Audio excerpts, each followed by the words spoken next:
How Trump's wind turbine war began with a Scottish court battle, renewable energy controversy.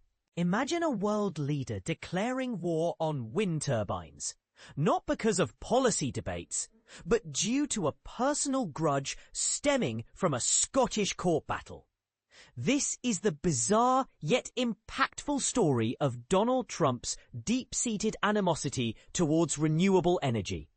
It all began in 2012, when Trump, 5 years before becoming US president, stood before the Scottish Parliament and boldly proclaimed, "I am the evidence," as he testified against wind turbines, claiming they were destroying Scotland's tourism. But here's where it gets controversial. His opposition wasn't just a passing opinion, it evolved into a cornerstone of US policy, shaping the world's largest economy.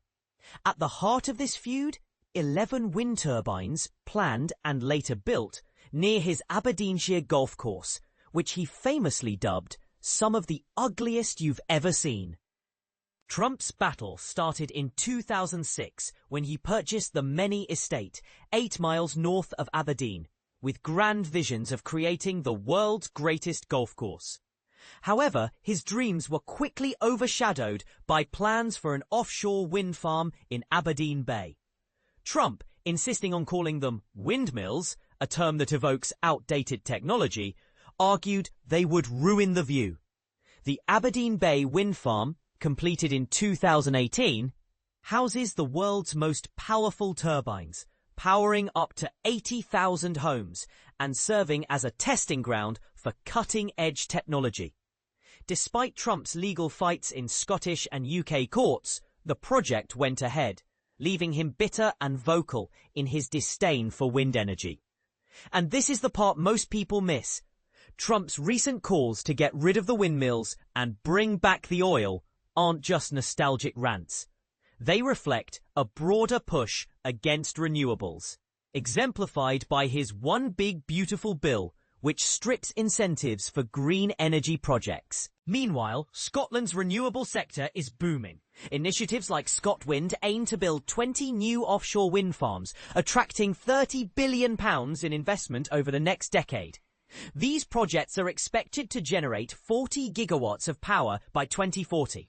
Enough for 45 million homes and support 42,000 jobs, compared to 84,000 in the declining oil and gas industry. But let's address the elephant in the room. Are wind turbines really the bird killers Trump claims they are? While he's argued that wind farms are killing hundreds of birds, a 2-year study at the very Aberdeenshire site he opposed found no bird strikes. Conducted with the British Trust for Ornithology, the research used cameras to track bird activity, though further global studies are ongoing. Yet Trump remains unmoved, labelling wind energy as very expensive, very ugly. Here's the bigger picture. The North Sea oil boom peaked in 1999, and output has been declining for 25 years, not due to policy, but geology. The oil is simply running out. Yet, Trump continues to champion drilling, urging the UK to incentivize the drillers fast and promising a vast fortune from the treasure chest of oil. He's also criticised the UK's 78% tax rate on oil and gas production, though Norway, which shares the North Sea, imposes the same rate. In contrast, US oil taxes are significantly lower at 21% federally, with generous breaks. So here's the question for you.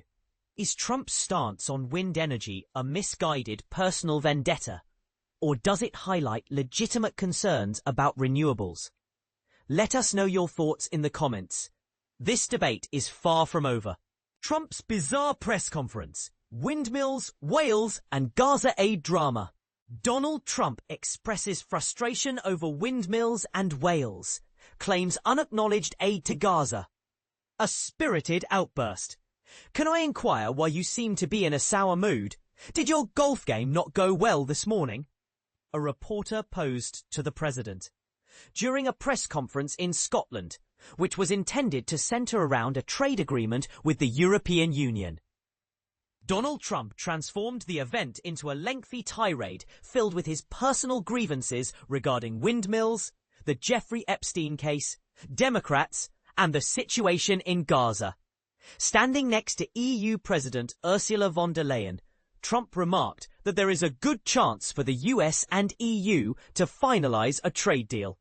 However, he veered off into a multitude of topics, ranting so extensively that a reporter felt compelled to ask about his apparent bad mood.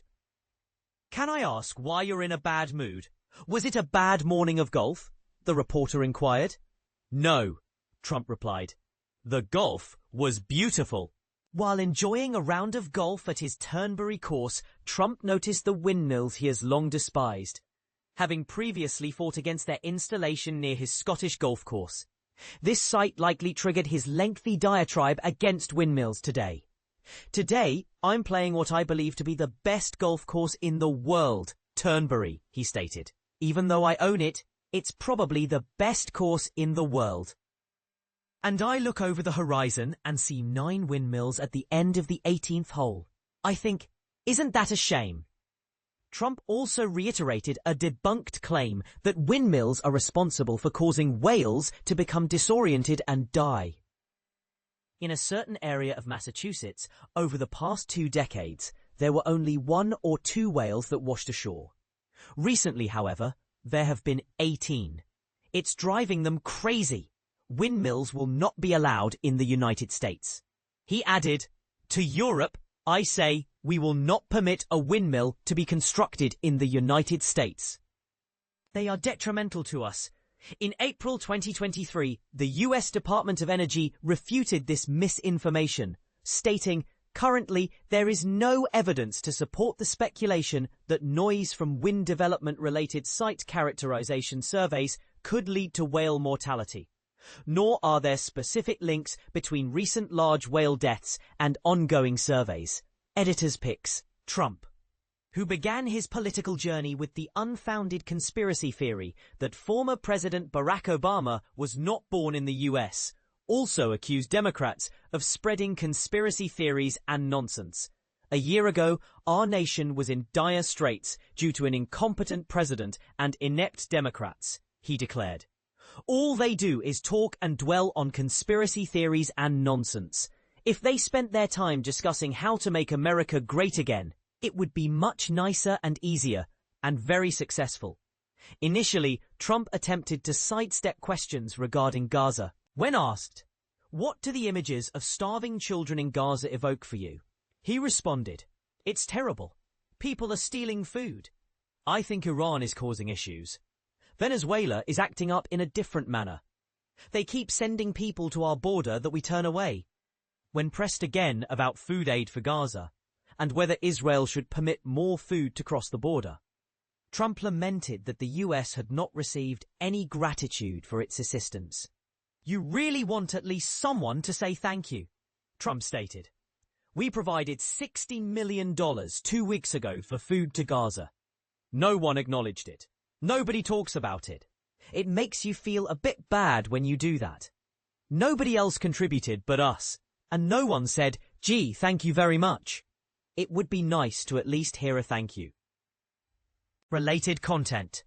Israel has recently started allowing food parcels to be airdropped into Gaza, but a recent drop resulted in injuries to at least 11 Palestinians when the aid pallets fell on tents where displaced individuals were residing. The United Nations Office for the Coordination of Humanitarian Affairs, OCHA, warns last week that conditions in Gaza are already catastrophic and deteriorating rapidly, with ongoing reports of death, displacement, and destruction due to Israeli military operations. The starvation crisis is worsening across the Strip. Hunger and malnutrition heighten the risk of illnesses that compromise the immune system, particularly among women, children, the elderly, and those with disabilities or chronic illnesses. The consequences can become deadly very quickly. Yet, Trump seemed more concerned about who has not expressed gratitude for his millions in food aid than the plight of starving Gazans. Trump remarked, "You really want at least someone to say thank you." We provided $60 million 2 weeks ago for food to Gaza. Nobody acknowledged it.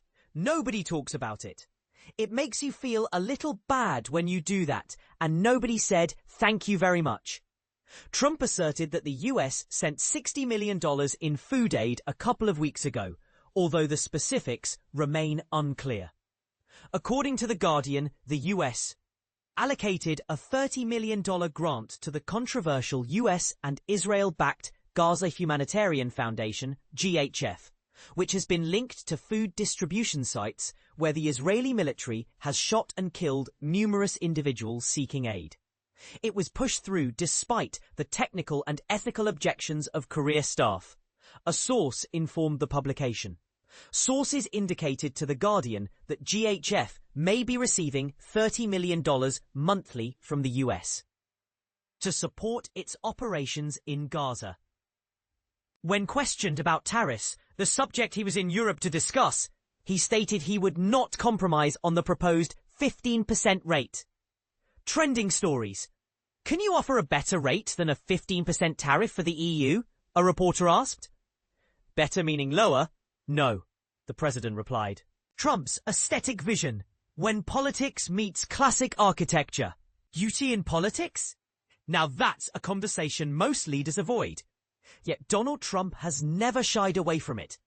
Love him or loathe him, Trump's outspoken views on aesthetics have sparked debates that go far beyond his usual controversies.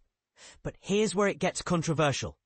Is it possible that beneath the bluster, Trump's passion for beauty in public spaces is actually worth considering? Let's be honest, Trump is often dismissed for his outlandish remarks and obsession with wealth. But not everything he says is nonsense, and not all his actions are driven by money. When he first took office, Trump did something few expected.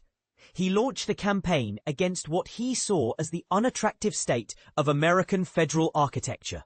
He insisted that government buildings should be instantly recognizable as civic landmarks, honoring regional traditions and classical styles to uplift public spaces, and, in his words, ennoble the United States.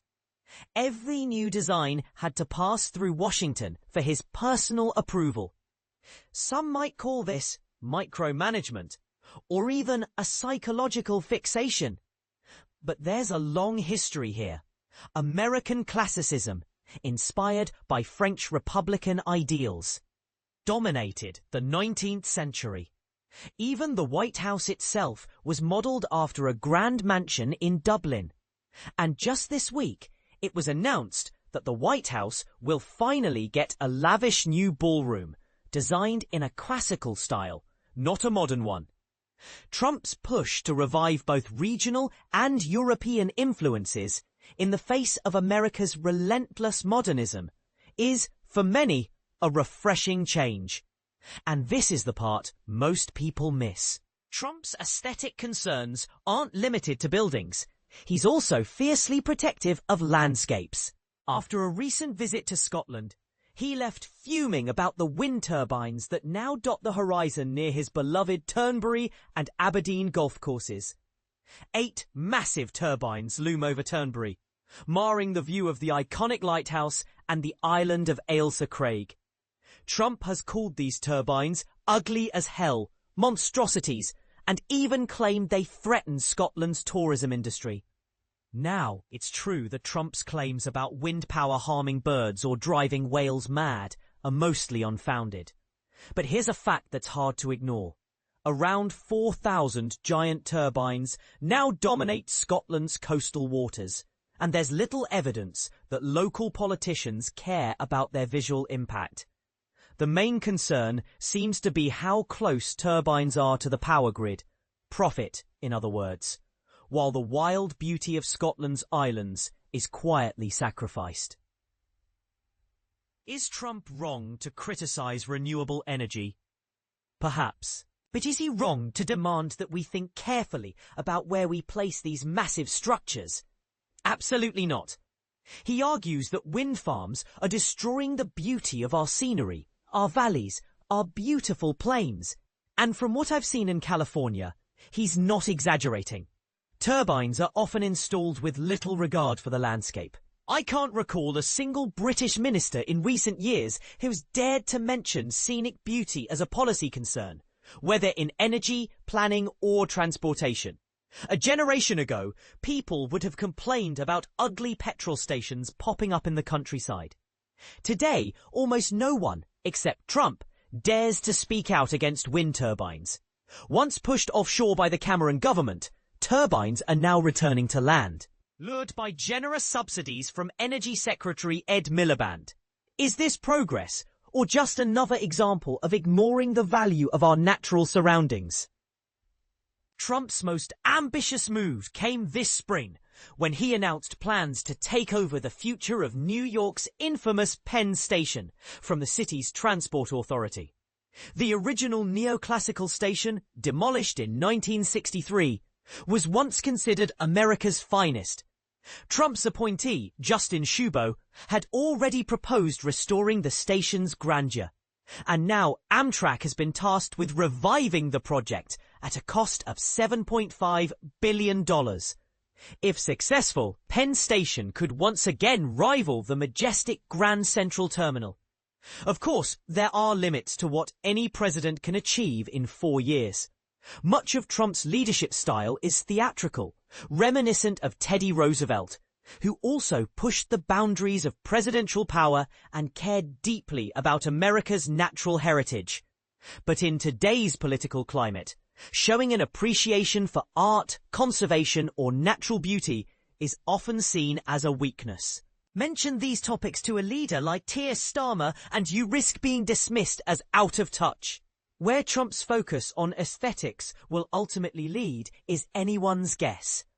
It may even be alarming to some, but I find it refreshing to see a leader unafraid to talk about beauty and ugliness, willing to debate style, and ready to call out what he sees as visual blight. And now, over to you. Do you agree that beauty should play a bigger role in public policy? Or do you think Trump's focus on aesthetics is just a distraction from more important issues? Is it possible to balance progress with preserving our landscapes and heritage? Let's hear your thoughts. Whether you're cheering or jeering, join the conversation below.